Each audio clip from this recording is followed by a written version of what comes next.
Tamil Nadu CM జయలలితకు Bengaluru special court 4 ఏళ్లు jail శిక్ష విధించడంతో వాట్ నెక్స్ట్ అనే దానిపై అధికారులు గవర్నర్ రోసయ్యతో సమావేశమయ్యారు. మరోవైపు తమిళనాడు వ్యాప్తంగా అల్లర్లు జరుగుతున్నాయి. మీడియా ప్రజా ఆస్తులే లక్ష్యంగా ఏఐఏడీఎంకే కార్యకర్తలు దాడులు చేస్తున్నారు. ప్రధాన ప్రాంతాల్లో దాదాపుగా దుకాణాలు బంద్ అయ్యాయి. చెన్నై అయితే నిర్మానుష్యంగా మారిపోయింది. పోయస్ గార్డెన్ దగ్గర ఏఐఏడీఎంకే కార్యకర్తలు దాడి చేశారు. ప్రభుత్వ ప్రైవేట్ ఆస్తులు ధ్వంసమవుతున్నాయి. డీఎంకే కార్యకర్తలు నేతలు అదనపు భద్రత కోరారు. మదురైలోనైతే పార్కింగ్ చేసిన వాహనాలు ధ్వంసం చేశారు. కోయంబత్తూరులో డీఎంకే కార్యాలయం ధ్వంసమైంది. ఊటీ, తిప్పూరు, కాంచీపురం, సేలం, కడలూరులో తీవ్ర విధ్వంసం జరిగింది. సుబ్రహ్మణ్య స్వామి ఇంటిపై కూడా ఏఐఏడీఎంకే కార్యకర్తలు దాడులు చేశారు. తమిళనాడు, కేరళ, కర్ణాటక, ఆంధ్ర సరిహద్దుల్లో రాకపోకలు బంద్ అయ్యాయి. అన్నాడీఎంకే కార్యకర్త వెంకటేశన్ ఆత్మహత్యాయత్నం చేశాడు. వెంకటేశన్ ఆసుపత్రిలో ప్రాణాలతో పోరాడాడు.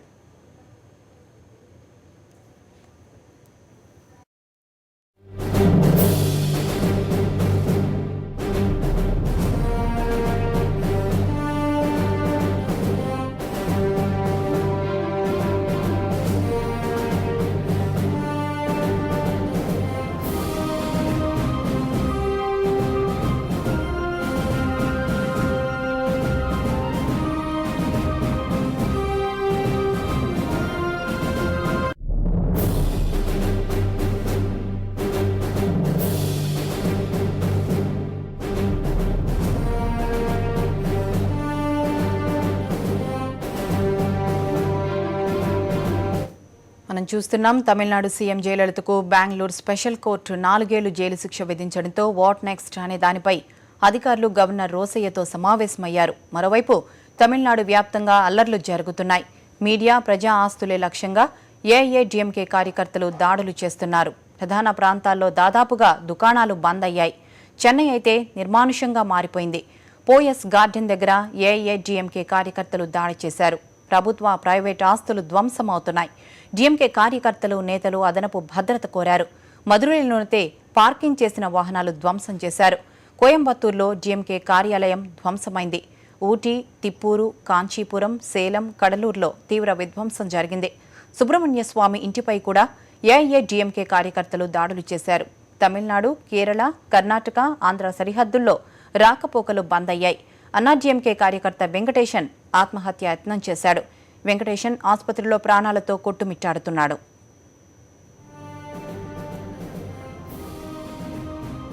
సీఎం జయలలితకు 4 ఏళ్లు శిక్ష ఖరారైంది. ఆమెను పోలీసులు కస్టడీలోకి తీసుకున్నారు. తమిళనాడులో పరిస్థితి ఎలా ఉందో మా చెన్నై కరెస్పాండెంట్ సంజయ్ అడిగి తెలుసుకుందాం. సంజయ్, ప్రస్తుతం తమిళనాడులో ఎలాంటి పరిస్థితి నెలకొంది?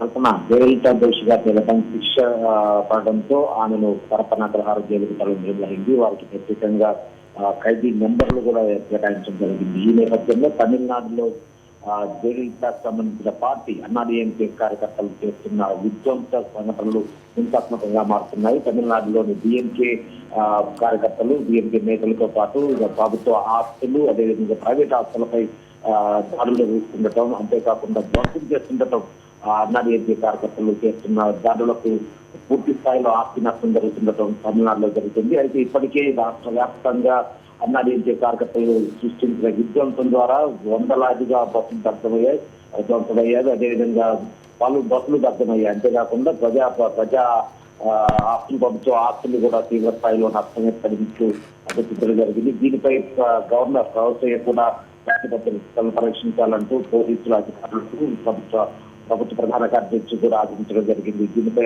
డీఎంకే చీఫ్ జర్నలిస్ట్ కూడా ఆందోళన వ్యక్తం చేస్తూ రాష్ట్రపతితో పాటు ప్రధానికి కూడా లేఖలు రాయడం జరిగింది.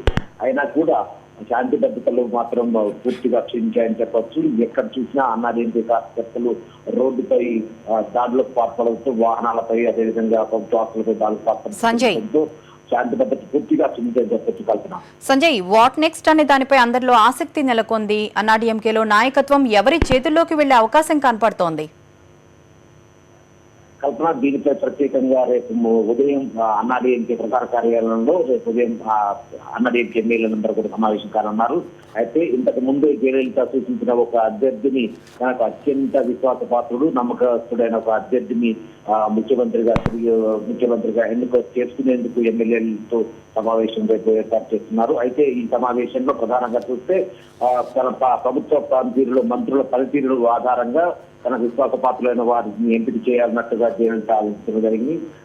దీంతో పాటు గతంలో తన వద్ద సెక్రటరీగా చేసిన ప్రధాన కార్యదర్శిగా పనిచేసి రిటైర్డ్ అయిన షీలా బాలకృష్ణతో పాటు మంత్రిగా పనిచేస్తున్న సెంట్రల్ బాలాజీ, అదేవిధంగా విశాలాక్షి మెడింజలియన్, పార్టీలో సీనియర్ నేత అయిన విశాలాక్షి మెడింజలియన్ తో పాటు ఓ పన్నీర్సెల్వం, గతంలో కూడా అనుభవం ఉన్న ముఖ్యమంత్రిగా 6 నెలల అనుభవం ఉన్న ఓ పన్నీర్సెల్వం పేర్లు ప్రధానంగా వినపడుతున్నాయి. అయితే రేపు మధ్యాహ్నం పార్టీ ఎమ్మెల్యేల సమావేశం ముగిసిన అనంతరం పక్ష నేతను శాసనసభ సభాపక్ష నేతను ఎన్నుకున్న అనంతరం తమ పక్ష నేతను ముఖ్యమంత్రిగా చేయాల్సిందిగా గవర్నర్ కు వారు లేఖ ఇవ్వనున్నారు. అయితే ఎవరిని ఎన్నుకుంటారు, ఎలా జరుగుతుంది అనేది మాత్రం ఇంకా జయలలిత ఎవరి పేరు చెప్పారన్నది మాత్రం ఇంకా చర్చించుకోవాల్సి ఉంది. అయితే ఈ రేపు ఎవరు ముఖ్యమంత్రి అవుతారు అనేది మాత్రం సమావేశం ముగిసిన తేలాల్సి ఉంటుంది కల్పన. అయితే రోసయ్యతో సమావేశమయ్యారు కదా, ఈ సమావేశంలో మరి ఏం చర్చించారు సంజయ్?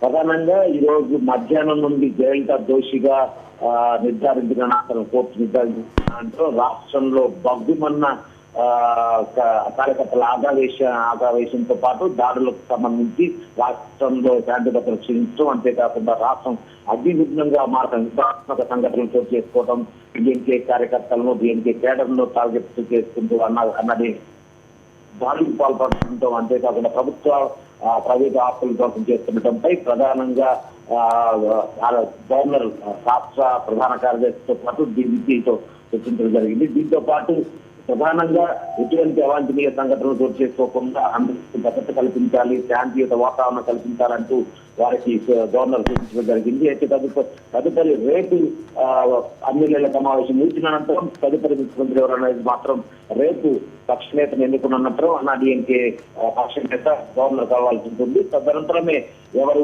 ముఖ్యమంత్రి అనేది మాత్రం చేయాల్సి ఉంటుంది. అయితే ఇప్పటి వరకు గవర్నర్ ఆదేశాల మేరకు డీజీపీతో పాటు ప్రభుత్వ ప్రధాన కార్యదర్శి రాష్ట్రంలో శాంతి భద్రతలపై పరీక్షిస్తున్నారు. అయితే ఇప్పటి వరకు కూడా 60,000 మంది పోలీసుల భద్రతలో ఉన్నా కూడా అన్నాడీఎంకే కార్యకర్తలు హింసాత్మక దాడులకు పాల్పడుతున్నట్టు డీఎంకేలో కొంచెం కావాలని దృష్టిస్తుంది. అంతేకాకుండా రాష్ట్రంలో ఎక్కడ కూడా వాహనాలు కానీ డీఎంకే కార్యకర్తలు కానీ తిరగలేని పరిస్థితి మాత్రం రాష్ట్రంలో చోటు చేస్తుందని చెప్పచ్చు. సంజయ్, డిఎంకే నేతలు భద్రత కోరడం జరిగింది కదా, మరి ఎలాంటి భద్రత ఇచ్చారు, ఎవరెవరి ఇళ్ల దగ్గర భద్రత ఉంచారు?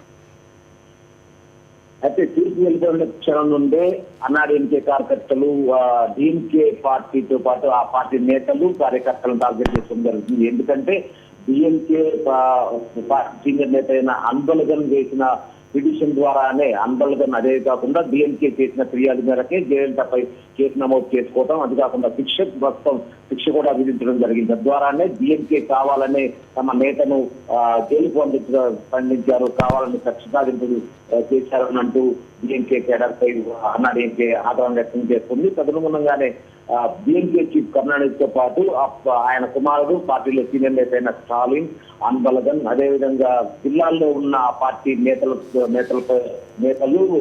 సామాన్య కార్యకర్తలపై కూడా దాడులు వేసించడం జరిగింది. అయితే దీనిపై కరుణానిధి గవర్నర్ తో పాటు అందరికీ, రాష్ట్రపతికి, ప్రధానికి సుదీర్ఘ లేఖ రాయడం జరిగింది. తమకు రక్షణ కల్పించండి, అదేవిధంగా శాంతి భద్రతలను కాపాడండి, రాష్ట్రంలో శాంతి వెలుగులేలా ఆదేశాలు ఇవ్వండి అంటూ లేఖలు రాయడం జరిగింది. దీంతో గవర్నర్ ఆదేశాల మేరకు ఇప్పటికే కరుణానిధితో పాటు డిఎంకే నేతలకు కూడా భద్రత కల్పించడం జరిగింది. అయితే అన్నాడీఎంకే కార్యకర్తల ఆగ్రహావేశాలు ఏ మేరకు పోలీసులు భద్రత నడుమ ఏ మేరకు వారికి భద్రత పోలీసులు భద్రత కల్పిస్తారనేది మాత్రమే ప్రశాంతకంగా మారింది.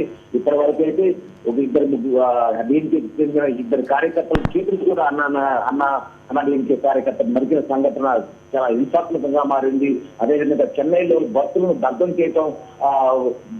చేయడం కూడా వంటి సంఘటనలు కూడా చాలా దిగ్భ్రాంతి, అదేవిధంగా రాష్ట్రంలో భయానక సంఘటనలు గుర్తించేలా ఉంది. దీంతో ఎట్టి బస్సులోనూ రాష్ట్రంలో శాంతి భద్రతలను పరిరక్షించాలి, భద్రతను పార్టీ నేతలను టార్గెట్ చేస్తున్న పార్టీ నేతలకు భద్రతను ఇవ్వాలన్నట్టు ఇప్పటికే దానికి సంబంధించిన భద్రతా ఏర్పాట్లలో రాష్ట్ర పోలీస్ యంత్రాంగం నిమగ్నమైంది. కల్పన. సంజయ్, ప్రధానంగా ఊటీ, కడలూరు, కోయంబత్తూరులో ఎలాంటి పరిస్థితి నెలకొంది, ఇప్పటి వరకు ఎంత నష్టం వాటిల్లిందని చెప్పేసి అనుకోవచ్చు? మొత్తం తీసుకుంటే ఎక్కువగా అన్నాడీఎంకేకి ఆ పార్టీకి మద్దతు ఎక్కువగా కోయంబత్తూర్, తేని, ఊటీ, అదే నీలగిరి, అదేవిధంగా మదురై ప్రాంతాల్లో ఈ గత ఎన్నికల్లో ఎక్కువ మద్దతు లభించింది. అంతేకాకుండా అక్కడ ఆ పార్టీకి ఎక్కువ మెజార్టీ, గత ఎన్నికల్లో ఎక్కువ మెజార్టీ రావడం జరిగింది. తదనుగుణంగానే అక్కడ పార్టీ క్యాడర్ బలంగా ఉండటంతో తమ ప్రభుత్వంలో తామే ఉన్నాము, తమ నేతకి ఇలా జరిగిందన్న ఒక ఆక్రోషం కావచ్చు, తమలోని ఆగ్రహాన్ని ఆ పార్టీ నేతలు తమకు వ్యతిరేకులైన వారికి చూపించడంలో నిమగ్నం కావడంతో డిఎంకే కార్యకర్తలతో పాటు డిఎంకేకి సంబంధించిన నేతల ఆస్తులపై దాడులు చేయడం జరిగింది. దీంతో దాదాపు 6 జిల్లాల్లో దాదాపు 2 కోట్ల వరకు ఆస్తి నష్టం వాటిని ఉంటుందని ప్రభుత్వం అంచనా వేస్తుంది. అంతేకాకుండా ఇప్పటికే ప్రధానంగా మదురై, కోయంబత్తూర్, నీలగిరి జిల్లాల్లో పలు బస్సులు, అదేవిధంగా ప్రభుత్వ ఆస్తుల ధ్వంసం మాత్రం ఎక్కువగా ఉందని కూడా అంచనా వేయడం జరిగింది. కానీ చూసుకుంటే ఓవరాల్ గా తమిళనాడు వ్యాప్తంగా ఈ రోజు జరిగిన విధ్వంసం కావచ్చు, హింసాత్మక సంఘటనలో దాదాపు 10 కోట్లకు పైగా ఆస్తి నష్టం వాటిని ఉండవచ్చని అంచనా వేస్తున్నారు. దీనిపై ఇప్పటికే భద్రతను సమీక్షించిన రాష్ట్ర డీజీపీ మరికొంత భద్రత, అంటే ఎక్కడైనా అవాంఛనీయ సంఘటనలు చోటు చేసుకోకుండా మరింత బలగాలను రంగంలో దించి ఎటువంటి అవాంఛనీయ సంఘటనలు చోటు చేసుకోకుండా భద్రత కట్టుదిట్టం చేస్తూ శాంతి పరిరక్షణ కోసం కృషి చేస్తుందని చెప్తున్నారు Kalpana. Okay Sanjay, thanks for the inputs.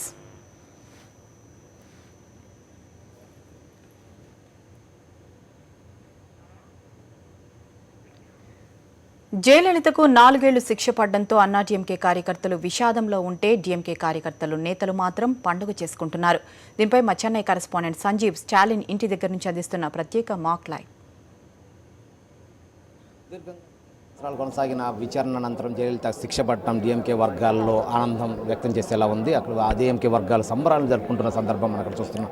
DMK chief Karunanidhi గృహంలో సంబరాలు జరుపుకునేందుకు డిఎంకే కార్యకర్తలు రావడం జరిగింది. మొత్తానికి తాము వేసిన పిటిషన్ ద్వారానే జయలలిత జైలు శిక్ష ఖరారు కావటం, అంతేకాకుండా సుదీర్ఘంగా విచారణ జరిగినా కూడా జయలలిత మాకు న్యాయం జరగటం అనేది ఈ రాష్ట్ర రాజకీయ చరిత్రలో మాకు దొరికిన గొప్ప విజయంగా డిఎంకే కార్యకర్తలు చెప్తున్నారు. అంతేకాకుండా కరుణానిధి కూడా తమ సంతోషం వ్యక్తం చేస్తున్నారు. ఇప్పటికే కరుణానిధి కుమారుడు డిఎంకే సీనియర్ నేత అయిన స్టాలిన్ గృహం నుండి బయటకు వచ్చేసి మాకు దొరికిన విజయం అనంటూ జయలలితకు శిక్ష పడిన 4 సంవత్సరాల శిక్ష, 100 కోట్ల ఫైన్కి సంబంధించి ఒక పేపర్లో రాసి బయటకు కార్యకర్తలు చూపిస్తున్న తరుణంలో తాము ఎంత ఆనందంగా ఉన్నామో, తమకు ఎటువంటి విజయం సాధించిందో అని చెప్తున్నారు. మొత్తానికి ఒకరికి జయలలితకు శిక్ష పడటం అన్నాడీఎంకే కేడర్కి ఒక బాధ కలిగిస్తున్నా కానీ డిఎంకేలో సంబరాలు చేసుకున్నాను. మొత్తానికి ఈ రాష్ట్రంలో ఒక అధ్యాయం, అంటే అక్రమాస్తులకు సంబంధించి ఒక అధ్యాయం ముగిసిందని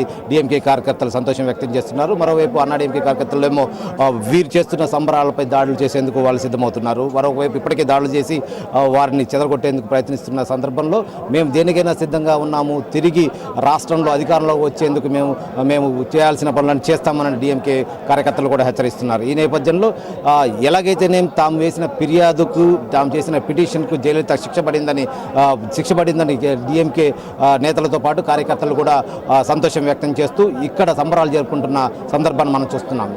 చెన్నైలోని గోపాలపురంలో ఉన్న కరుణానిధి నివాసం నుండి కెమెరా పర్సన్ ప్రసాద్తో సంజయ్, సాక్షి టీవీ.